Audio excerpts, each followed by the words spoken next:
Hello विद्यार्थियों, स्वागत है आप सभी का physics world Bijolia YouTube channel में। हम 12वीं भौतिक विज्ञान का तीसरा चैप्टर कर रहे हैं। देखिए, तीसरे चैप्टर में जो है कल हमारे वीडियो में हमने देखा था विद्युत क्षेत्र तथा विद्युत विभव में संबंध, यानी कि electric field and electric potential में क्या रिलेशन होता है, ये हमने कल देखा था। देखिए, कल वाले टॉपिक में ही जो एक सब टॉपिक, एक छोटी सी बात उसी टॉपिक में समाहित है, वो है विभव प्रवणता। लेकिन परीक्षा में अगर आपसे विद्युत क्षेत्र तथा विद्युत विभव में संबंध पूछा जाता है तो विभव प्रवणता आपको उसमें लिखने की आवश्यकता नहीं है। इसी कारण से मैंने उस वीडियो में जो है विभव प्रवणता के बारे में डिस्कस नहीं किया है। आज एक छोटा सा वीडियो जो है विभव प्रवणता के बारे में हम बना रहे हैं और पढ़ेंगे इसको। देखिए, अगर परीक्षा में एक नंबर में ये पूछा जाए विभव प्रवणता किसे कहते हैं, या विभव प्रवणता का जो है क्या मात्रक है, और जो विभव प्रवणता को हम किससे प्रदर्शित करते हैं, अगर इस तरह के प्रश्न या फिर इस पर कोई न्यूमेरिकल क्वेश्चन, उदाहरण जो है बुक में दिया हुआ वो आ जाए, तो आपको आज वाले टॉपिक से उसका आंसर लिखना है। तो आप समझ गए होंगे कि इस छोटे से वीडियो को बनाने के पीछे जो है क्या कारण है, कि आज हम जो है उसी में दिया हुआ जो टॉपिक था उसको एक अलग वीडियो के अंदर हम समझ रहे हैं। विभव प्रवणता, जिसको कि इंग्लिश में कहते हैं पोटेंशियल ग्रेडियंट, और इसको जो है बताने का तरीका है GRAD, ग्रेड, और ये विभव के लिए V है ना। तो विभव प्रवणता प्रदर्शित किससे करेंगे, ग्रेड V से, और इसे इंग्लिश में हम पोटेंशियल ग्रेडियंट के नाम से जानते हैं। देखिए, कल जो हमने जिस प्रकार से उसका डेरिवेशन निकाला था, तो उस आधा डेरिवेशन लगभग इसमें भी हम जो है काम में लेंगे। देखिए, कल जो हमने क्या है कि समविभव पृष्ठ बनाए थे, आपको याद आ रहा होगा, इस प्रकार से जो है कुछ समविभव पृष्ठ जो है हमने बनाए थे। इस प्रकार से ये समविभव पृष्ठ ऐसे बने थे, और उन समविभव पृष्ठ में जो है हमने किसी भी एक पृष्ठ पर जो है आप परीक्षण आवेश Q0 लिया, और उसको जो हम dr विस्थापन दे करके दूसरे पृष्ठ पर स्थित किसी बिंदु तक ले जाना चाह रहे हैं। और ये हमारे पास जो आई थी विस्थापन की दिशा, यानी कि वेक्टर r, ठीक। और जो है विद्युत क्षेत्र के साथ जो है आपको पता है कि यहाँ पर जो है थीटा एंगल बन रहा था, ये इस प्रकार से, ठीक है। ये जो है कल वाला डायग्राम ही मैंने वापस बनाया है।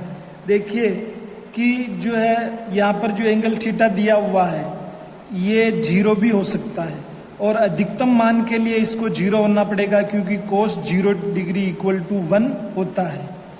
तो हम इसी से जो है वापस शुरुआत करते हैं कि ये परीक्षण आवेश है, तो इस पर जो है विद्युत बल कार्य कर रहा होगा, और इस विद्युत बल का जो मान है F बराबर Q0E, ये हम कल भी देखा था हमने, और आज इसको जो है हम वापस दोबारा से लिख लेते हैं। देखिए, इस जो है आवेश पर, परीक्षण आवेश पर जो बल द्वारा किया गया कार्य जो होगा, कौन सा बल है यहाँ पर, विद्युत बल द्वारा किया गया कार्य। अल्प विस्थापन के लिए निकाल रहे हैं तो कार्य को dW से लिख देंगे। कार्य बराबर बल डॉट विस्थापन, जैसा हम लिखते हैं F, और विस्थापन कितना हो रहा है dr। बहुत सी बार यहाँ पर x भी लिखा जाता है कि अगर हम विस्थापन को क्या माने, x माने, ठीक है। बल का मान हमारे पास Q0E आएगा, और जो है यहाँ पर ये dr, इसको भी चलिए वेक्टर फॉर्म में लिख लीजिए। अब यहाँ से अगर हम डॉट को हटाएंगे तो हमें मिलेगा Q0E dr cos थीटा, मिला था। ये जो है हमारे पास समीकरण 1 आई थी। दूसरी समीकरण हमने कैसे निकाली थी, विभवांतर की परिभाषा से हमने कहा था कि भाई इस बिंदु पे और इस बिंदु पे जो है विभव का अंतर है, वो विभव का अंतर जो हमने कितना माना था, याद होगा आपको, विभव का अंतर हमने dV माना था। एक चीज और हमने बताई थी कि हम जब विद्युत क्षेत्र की दिशा में आगे बढ़ेंगे तो जो है विभव के मान में कमी होगी, तो ये माइनस का चिन्ह हमने इधर लगाया था। और क्या लिखेंगे यहाँ पर कि जो है हमारे पास कितना जो है वर्क है, ये वर्क क्योंकि स्मॉल विस्थापन के लिए स्मॉल वर्क किया जाएगा। और ये परीक्षण आवेश Q नॉट, यहाँ से भी हम dW निकालेंगे तो वो मिलेगा -Q नॉट dV। फिर हमने आगे लिखा था समीकरण 1 और 2 से, कल वाला डेरिवेशन ही मैं आपको एक तरह से रिवाइज करवा रहा हूँ, उसी से हमें विभव प्रवणता जो है मिलेगी।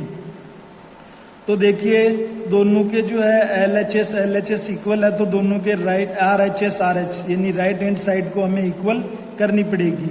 तो देखिए किसी भी समीकरण को पहले लिख लीजिए, कोई फर्क पड़ने वाला नहीं है। -Q नॉट dV बराबर Q not E dr cos theta. यहाँ से Q नॉट से Q नॉट कैंसिल हो जाएगा और जो बच रहा है उसको लिख लीजिए E dr cos थीटा। इसी को और थोड़ा सा हम पक्षांतरण के द्वारा आगे बढ़ाएं तो ये मिलेगा -dV dr E cos theta, ये मिल रहा है। चलिए इसको जो है हम समीकरण 3 मान लेते हैं और इसको जो इस प्रकार से ब्रैकेट में ले लेते हैं। तो ये जो राशि आपको मिल रही है यही विभव प्रवणता है। तो इसको हम किस प्रकार से परिभाषित कर सकते हैं, क्योंकि जो है हमारा विस्थापन वेक्टर r से है, तो हम कह रहे हैं कि भाई अल्प विस्थापन dr की दिशा में चलने पर, अल्प विस्थापन dr की दिशा में चलने पर विभव के मान में परिवर्तन, विभव का मान कैसा परिवर्तित हो रहा है, माइनस का चिन्ह आ रहा है। इसका मतलब यहाँ पर जो है आपको विभव में कमी मिल रही है। तो विभव के मान में परिवर्तन या विभव के मान में कमी कितनी हो रही है, वो ही विभव प्रवणता कहलाती है। वो ही क्या कहलाती है, विभव प्रवणता कहलाती है। चलिए इसको यहाँ लिख लेते हैं, यहाँ -dV dr, इसमें से जो इस स्टेप का जो हमने अभी अर्थ निकाला है उसी को हम लिख रहे हैं कि अल्प विस्थापन dr की दिशा में दूरी के साथ विभव में कमी, या फिर हम परिवर्तन भी लिख सकते हैं, विभव के मान में परिवर्तन को व्यक्त करता है। ये जो है स्टेप क्या व्यक्त करती है कि दूरी के साथ विभव में जो है कितना परिवर्तन हो रहा है या फिर विभव के मान में कितनी कमी आ रही है, व्यक्त करता है। एक चीज व्यक्त करता है, इससे विभव प्रवणता कहते हैं, इससे विभव प्रवणता देखिए दिखाई दे रहा होगा, इसे विभव प्रवणता कहते हैं। ठीक, अब जो है यहाँ पर आप समीकरण 3 को देखिए, कोस थीटा जो है किसी भी निश्चित दिशा को व्यक्त करेगा, यानी कि थीटा का कोई भी मान जो हम लेंगे तो वो हमें दिशा दे देगा कि भाई कितना एंगल बना रहा है। मान लो 0 है तो इस मान लेंगे अपन समांतर है, और 90 डिग्री है तो लंबवत है, तो एक निश्चित दिशा को व्यक्त करता है। तो और वेक्टर ई ये जो ई विद्युत क्षेत्र है ये भी सदिश राशि है, ये भी एक निश्चित दिशा को व्यक्त करता है। इसका राइट हैंड साइड एक तरह से पूरी तरह से सदिश है। तो जो ये इधर विभव प्रवणता की जो स्टेप आपको दिखाई दे रही है, पद जो आपको दिखाई दे रहा है, ये भी क्या होगा, सदिश होगा, है ना। ऐसा थोड़ी हो सकता है कि भाई इधर सदिश राशि है और इधर अदिश राशि है और दोनों इक्वल भी हो जाएंगे, ऐसा तो हो ही नहीं सकता। तो ये अगर वेक्टर क्वांटिटी है तो इसको भी आप क्या मानेंगे, वेक्टर क्वांटिटी मानेंगे। तो इससे हम जो है समझ सकते हैं कि विभव प्रवणता कौन सी राशि है, विभव प्रवणता सदिश राशि है। चलिए मैं इसी को जो है यहाँ पर लिखता हूँ। अतः पहले कोस थीटा के बारे में लिख लेते हैं। कोस थीटा निश्चित दिशा को व्यक्त करता है, निश्चित दिशा को व्यक्त करता है। तो इस आधार पर हम कह सकते हैं कि अतः minus D V D R यानी कि विभव प्रवणता को सदिश माना जा सकता है। चलिए, विभव प्रवणता की जो है एक डेफिनेशन जो हमने यहाँ पर लिखी है और एक जो है दूसरी वाली डेफिनेशन भी हम यहाँ पर लिख सकते हैं, जो आप उसको एग्जाम में लिख सकते हैं, चाहे इससे लिखें चाहे ये जो अब मैं इन्वर्टेड कोमा में लिख रहा हूँ इसको लिख सकते हैं। इकाई दूरी पर विभव में होने वाला अधिकतम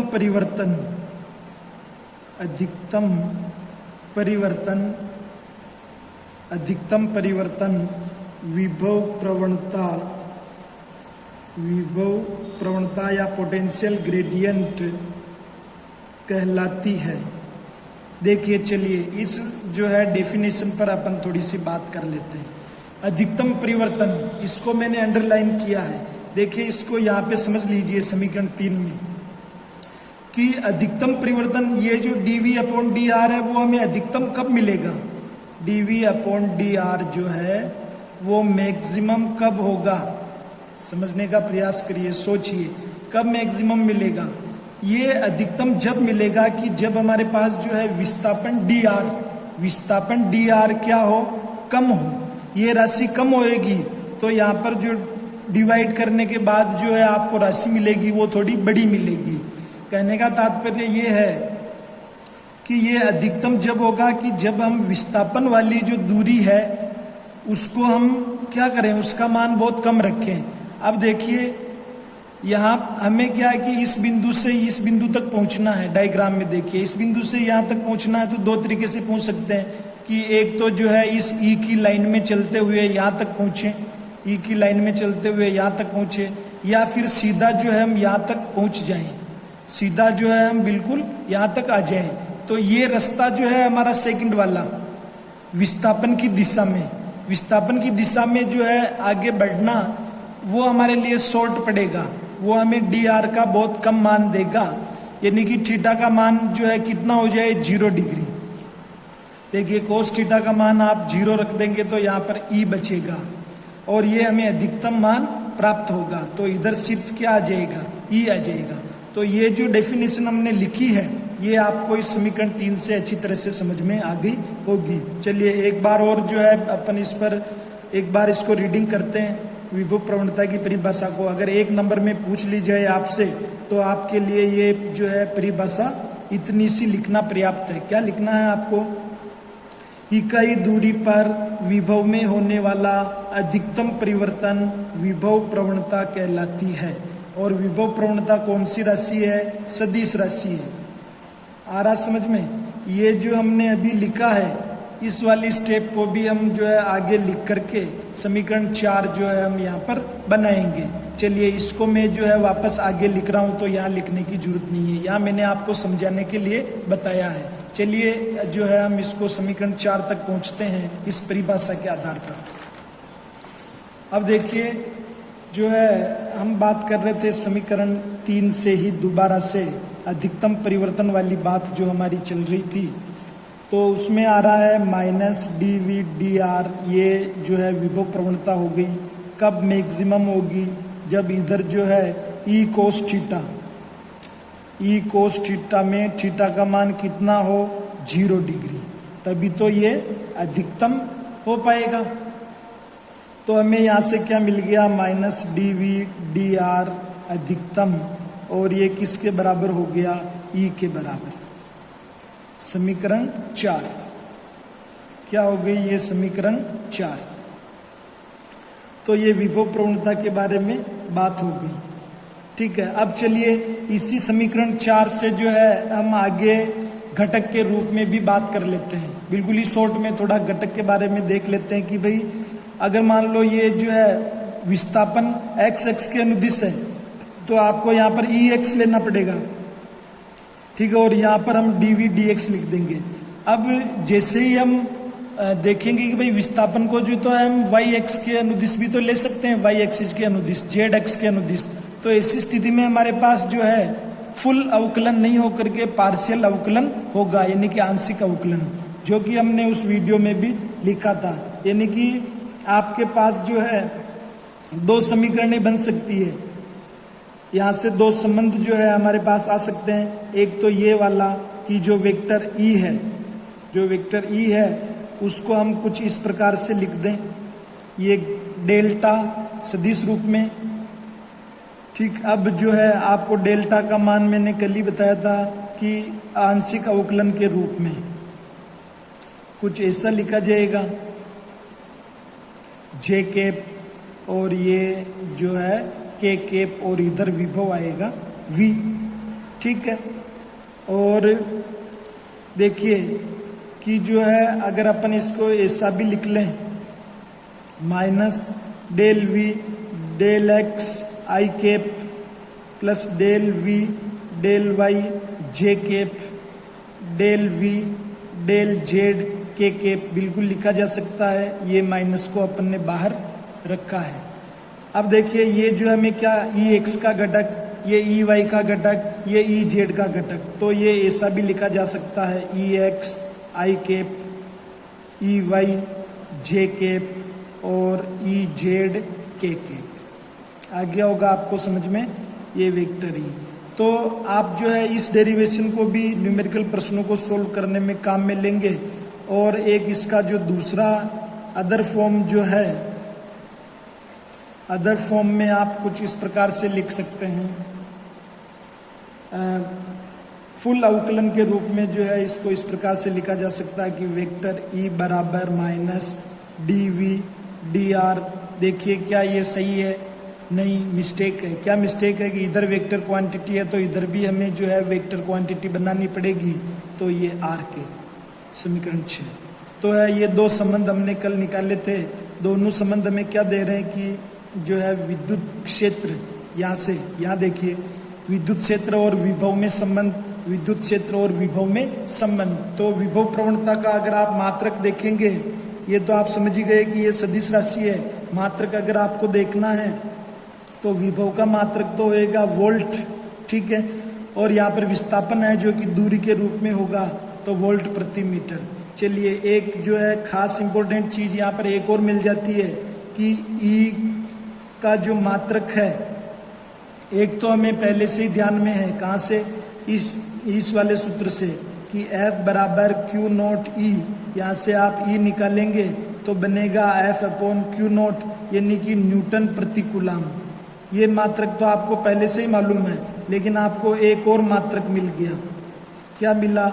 वोल्ट प्रति मीटर। तो आप ध्यान रखिएगा कि विद्युत क्षेत्र के जो है दो मात्रक हो गए, एक तो न्यूटन प्रति कूलाम जो हम पहले ही पढ़ चुके हैं, और आज हमने देखा कि वोल्ट प्रति मीटर भी है जो विद्युत क्षेत्र का मात्रक होता है। और यही हमारे पास जो है आप ध्यान रखेंगे दोनों मात्रकों का, समझ गए। और सदिश राशि, विभव प्रवणता कौन सी राशि है? सदिश राशि है। अब देखिए इसको जो है हमने कंप्लीट कर लिया, तो इसके बाद जो हम दो न्यूमेरिकल प्रश्न जो उदाहरणों के रूप में अपनी किताब में है उनको जल्दी से करने का प्रयास करते हैं। देखिए ये उदाहरण मेरे पास पहले से नोट किया हुआ है। उदाहरण हमारी बुक का है 3.7। किसी विद्युत क्षेत्र में विद्युत विभव निम्न सूत्र से दिया जाता है। विभव का मान दिया हुआ है वोल्ट, और स्थिति सदिश आपको दिया हुआ है कुछ। अब आप इस क्वेश्चन को देख करके आपके दिमाग में है जो दो फॉर्मूले आएंगे, विद्युत क्षेत्र तथा विद्युत विभव में संबंध के दो फॉर्मूले जो है आपके दिमाग में आएंगे कि हम कौन सा जो है अप्लाई करें। चलिए दोनों को मैं आपको एक बार बता देता हूँ, ये देखिए आपके सामने रहे। आप सोचेंगे कि मैं ये वाला फॉर्मूला यूज में लूँ या फिर जो है ये लिखा हुआ समीकरण 6 के रूप में इसको यूज में लूँ। आप थोड़ा सा भी अगर दिमाग लगाएंगे तो आप देखेंगे कि जो विभव जो है हमें आई कैप जे कैप के रूप में तो दिया हुआ है ही नहीं, ठीक। तो हमें जो है सिंपल सा ये वाला फॉर्मूला ही काम में लेना पड़ेगा, सिंपल बात है, समीकरण 6 वाला ही। चलिए जो है हम इस वाले सूत्र की सहायता से इस क्वेश्चन को जल्दी से सॉल्व करते हैं। यहाँ पर जो दिया गया है पहले उसको लिख लीजिए। दिया गया क्या क्या दिया हुआ है, विभव V बराबर 343 अपॉन R, मात्रक लिखा हुआ आगे वोल्ट, और जो है स्थिति सदिश वो दिया हुआ 3i cap plus 2j cap minus 6k cap, आगे मीटर लिखा हुआ इसका मात्रक। ठीक है, चलिए विद्युत क्षेत्र तथा विद्युत विभव के संबंध से ये मेरे पास जो है फॉर्मूला आ गया। देखिए वेक्टर E बराबर माइनस dV अपॉन dr, ये होगी हमारे पास विभव प्रवणता। ठीक है, ये देखिए इसी को हम थोड़ा सा आगे सोल्व करें तो आपके पास ये आ जाता है। एकांक सदिश को क्या लिख सकते हैं, सदिश R बटे हुआ R का परिमाण लिख सकते हैं ना। तो यहाँ पर देखिए ये बन जाएगा माइनस D। चलिए इसको जो है हम समीकरण 1 मान लेते हैं, यहाँ से हम इसको समीकरण 1 मान लेते हैं। आगे का जो है हम अलग अलग करते हैं, इसका dV अपॉन dr भी निकाल लेंगे, सदिश R दिया हुआ है सही, और जो है मोड R भी हम इसकी सहायता से निकाल लेंगे। चलिए कंप्लीट करते हैं इसको। अपन सबसे पहले बात करते हैं dV अपॉन dr की। d अपॉन dr अवकलन के रूप में है, और v की वैल्यू हमारे को दी हुई है 343 बटे हुआ r। अब आपको अवकलन का एक सूत्र याद में होगा, सूत्र याद होगा, देखिए क्या है कि d अपॉन dx x की पावर n वो होती है nx n माइनस 1। अब आप कहेंगे कि सर यहाँ पर जो है r बटे हुए में दिया हुआ है, इसको ऊपर ले लीजिए तो वो r की घात माइनस 1 हो जाएगी, तो r की घात माइनस 1 अवकलन करेंगे तो हमें इस रूप में मिलेगा। तो जब आप इसको जो सोल्व करेंगे, सोल्व क्या है, ये सीधा सा सूत्र है, इसी में तो इसी के आधार पे तो आपको इसको बताना है।